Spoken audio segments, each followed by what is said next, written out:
Welcome back everyone to the Joseph Carlson Show. In this episode, we're going to be doing something a bit different than our normal show. Most of the time we go over some news items together and I give commentary on current events and what's going on. But as we're getting to the end of the year and many people are looking at their portfolios, I think there's a more important conversation to be had. And I believe that what we're going to be going over today will be highly educational. I think this will be a very useful video to shape how you think about your investments. Most of us watching are investors and we're looking at different investments every single day. We look at different qualities and characteristics of these companies. We look at different products that they offer, and we all try to make our best judgment calls on what to invest in. But even after looking at stocks and studying them, there's one question that often gets overlooked. In fact, it's one of the primary questions in investing that many investors don't focus on at all. The question is very simple. Where do returns come from? That's it. If you're investing in a company or in a stock, where do the actual returns come from? Now, even though this is a very simple, straightforward question, I would go out on a limb here and guess that the majority of retail investors do not know the answer to that question. In fact, I would go as far to say that not only do most retail investors don't know the answer to this question, but they believe they do and they're wrong. And it's oftentimes leading them into the wrong stocks where they're getting subpar returns. Understanding the answer to this question is fundamental to investing. Yet again, I believe that most investors could not answer this question. And what makes me believe that they would answer it incorrectly is where all of retail investors' money seems to be going. In my experience, when I ask where do returns from a stock come from, the biggest answer to this question is almost always growth. That is the answer. And the measurement of growth is, of course, sales growth, having revenue growth. Companies that have good growth have good returns. That is what we've learned as retail investors. And the best examples of growth in the market are the companies that are the most popular amongst retail investors. Tesla. This is one of the fastest growing companies in the market over the past decade, and it's one of the most popular companies among retail investors. And that is not a coincidence. Investors view this growth as the place to get returns. Since this company is the fastest growing, it's where you're going to get the best returns. We can look at other examples here.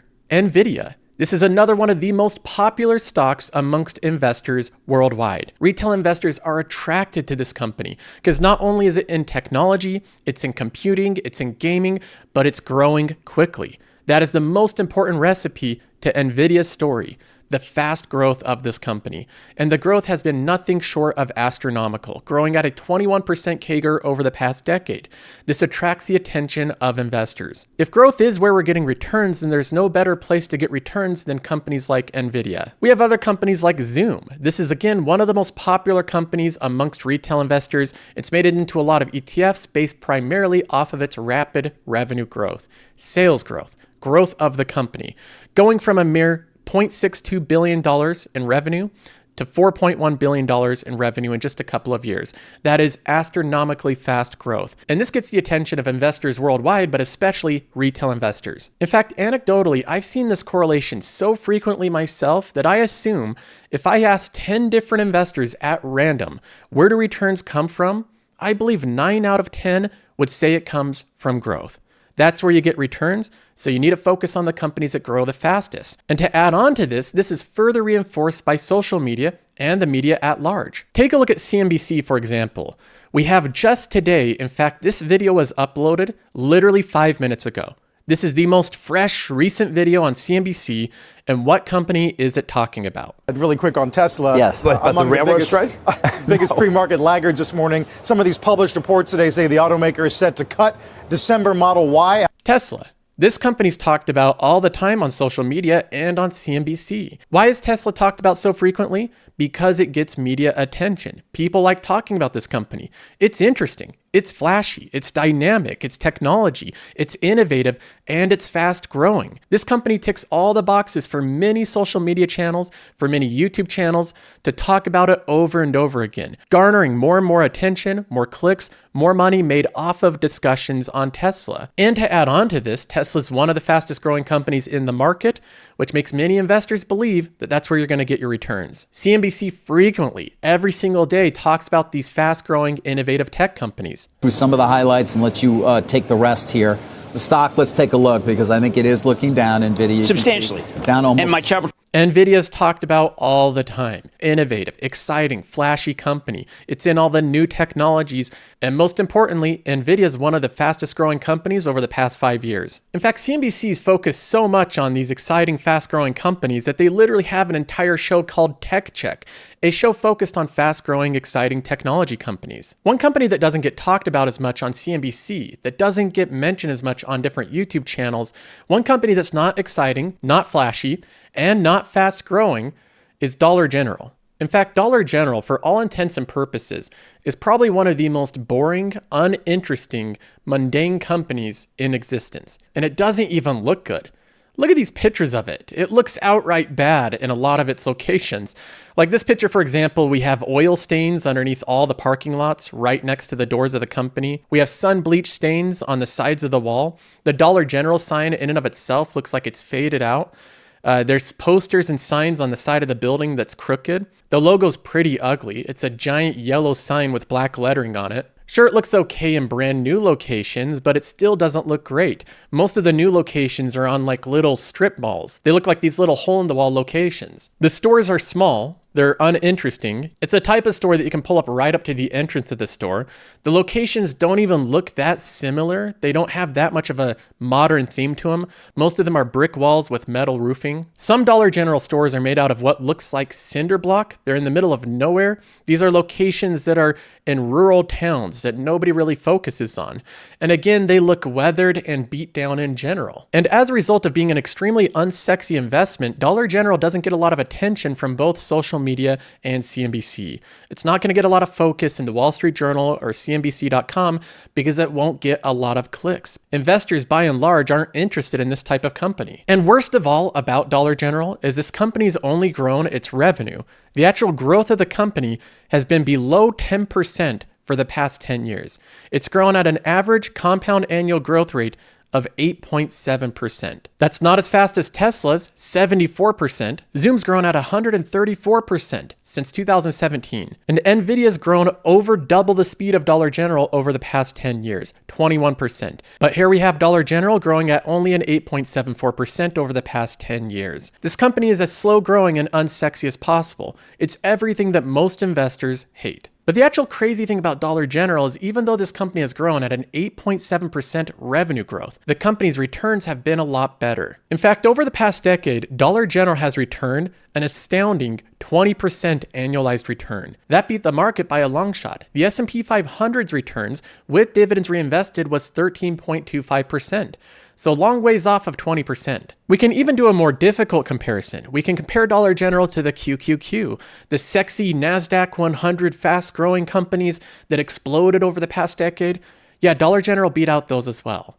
And the amazing thing is, almost every company in the QQQ grows faster than Dollar General. But this company still beat out the entire index. The QQQ returned 17.4% over the past decade. Dollar General returned 20.3%. And how does this type of thing happen? It's a little bit mind-boggling when you really think about it. We have a company that has 8.7% revenue growth and a total return of 20%. How do we go from that slow growth to that high total return? So let's break down this head scratcher here of how a company can have a total return that's far superior than its top line revenue growth. This company's growing slowly. A below 10% revenue growth is nothing amazing, and this doesn't attract a lot of eyeballs. It's growing at 8.74%. But the first thing that we can look at here is the net income growth of the company, and you might notice something interesting. Even though the revenue growth is growing at 8.7%, the net income growth grew at 12% over the past decade. Much faster than the top line growth. How does a company like Dollar General grow the net income much faster than the top line revenue growth? Well, they usually do that through scalability, through margins improving over time. If we look at the profit margins of the company, it seems to be generally speaking going up a little bit over time, starting around 4.7%, then getting into the 5% territory, now getting into the 7% territory. Over time, the profitability of the company goes up as they open up more locations. Their centralized management scales better over time.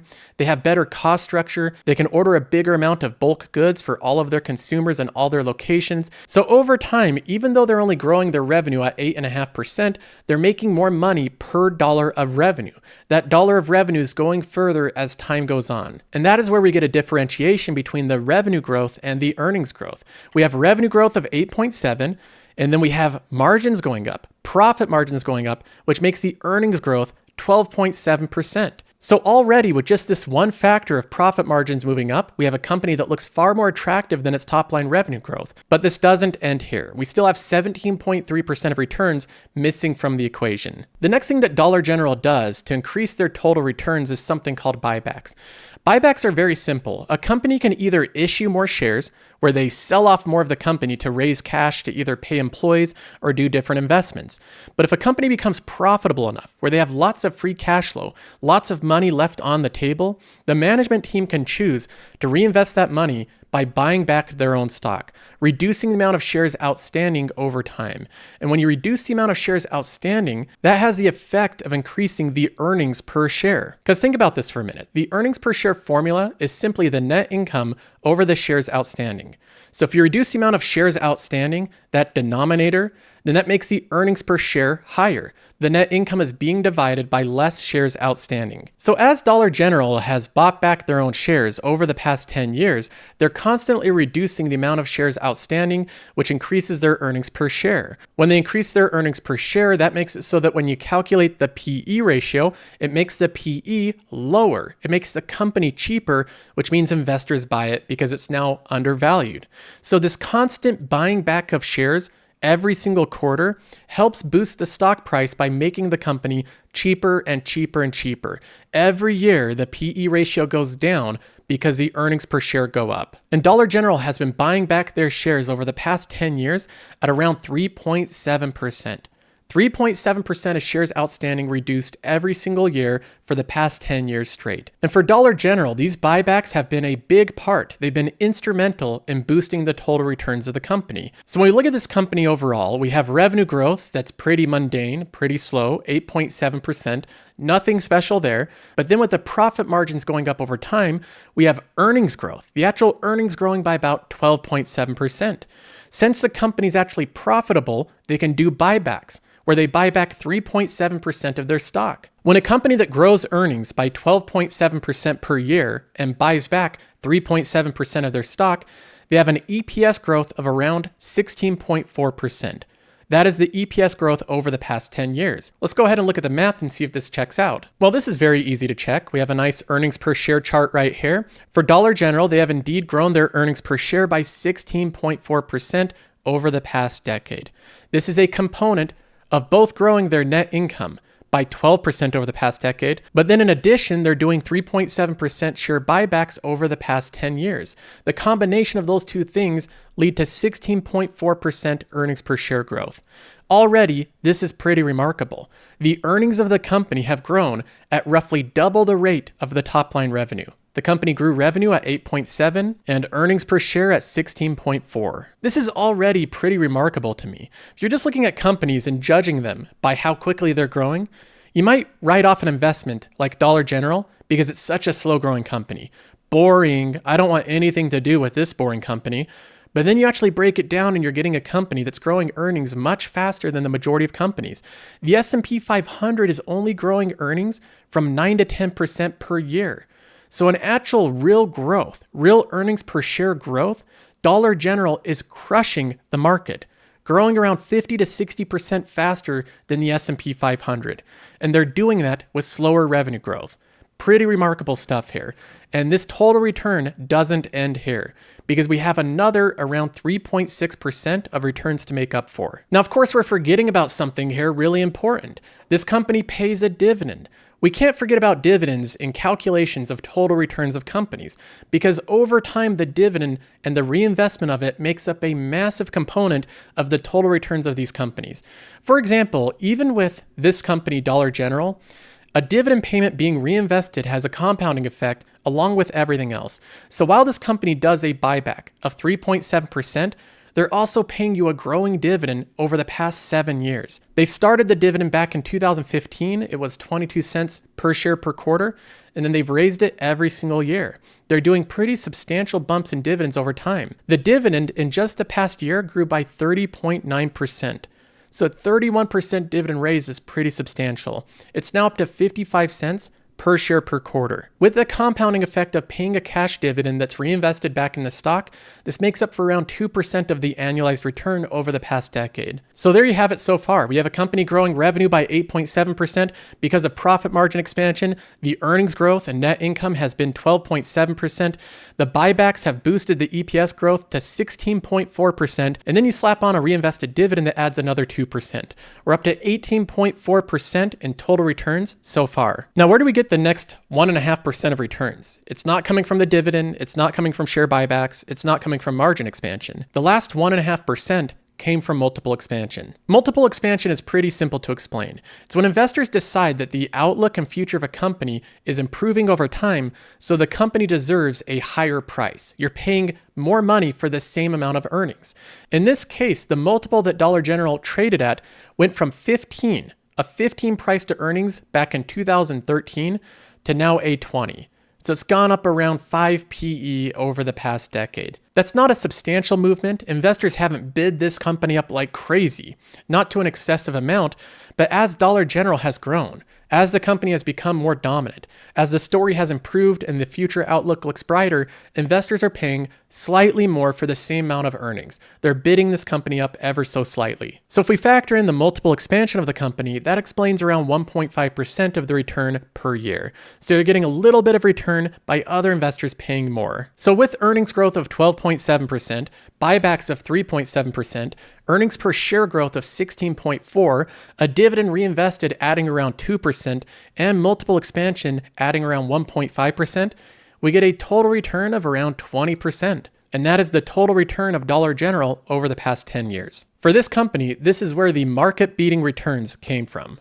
But again, if we back out all that stuff in the middle, and we just go from the top line revenue growth, which does not look great for this company at an 8.7%, and then we skip to the total return of 20%, it seems unbelievable. It seems like companies should not be able to do this, but this happens routinely. But when you actually take the time to fill in the blanks and actually look at all the components, all the various things that generate returns for a company, it makes it so the investment world is much larger. There are so many great companies out there, so many wonderful companies, and I see a lot of investors get into a vacuum where they think the only way they can get good returns is by focusing on these one or two big, fast-moving companies, the Teslas, the Zooms, so on and so forth. But underneath all of this, there's many other investment opportunities. I've described a lot of the investments in my portfolio as boring. These ones don't attract a lot of attention. Texas Roadhouse, Starbucks, these are relatively boring companies. They don't get talked about a lot, but they've generated really good returns over the past decade, and I make investments in them because I think they'll do the same over the next decade. They're not going to do it through substantial revenue growth or anything that's going to attract a lot of attention. When you actually break down the components, these are very attractive investments. And I see a lot of investors get really confused of how companies like Vici, boring real estate companies that raise rent 2 to 3% per year, how can this company generate 10 to 20% returns per year? We've seen it done before in so many cases. We've seen it done in my portfolio, and I think this will continue to happen in the future. So that's my thoughts for today. I hope investors can look at more than just the fastest growing companies in the market. A lot of these companies I think get way too much airtime. They're talked about way more than they need to be talked about, and I don't think they're quite as good of companies as meets the eye. I think a lot of these companies are inferior to many boring companies out there in the market. There's companies like Zoom Video that I think will underperform Dollar General over the next 10 years. And I think the investors that are relying on investments in companies that grow rapid revenue growth, I think in many cases, they're going to be disappointed. Because if there's one thing we know about revenue growth, is it doesn't stay fast for long. It slows down over time. Revenue growth almost never stays at those 20 or 30% ranges for the long term. Revenue growth slowed down for Zoom and it's crushing the stock. It's down 60%. Investors got suckered into this company as a fast-growing company that couldn't keep up its growth. Revenue growth for the fast-growing Nvidia slowed down slightly for just 2 quarters, and the stock price has again been crushed, down 44% year to date. If revenue growth is the story for the stock and the revenue growth slows down, which it will, the stock price gets crushed. But companies that have slower revenue growth actually can keep it. They can maintain it. Dollar General can maintain an 8% revenue growth for the next 10 or 20 years. That is completely realistic and feasible. So this company has a very low bar to live up to, and it's much less likely to disappoint than a company growing revenue at 20, 30, 40, or 50%. Those are the companies that frequently disappoint investors as their revenue growth decelerates. So I hope this video was helpful. I hope it gives you more ideas of different investments out there. The investment world is very large. There's lots of companies, lots of stocks to pick from, and don't discount ones and write them off just because they're a little slower growing. Those might turn out to be your very best investments. That's all for now. I'll see you in the next episode.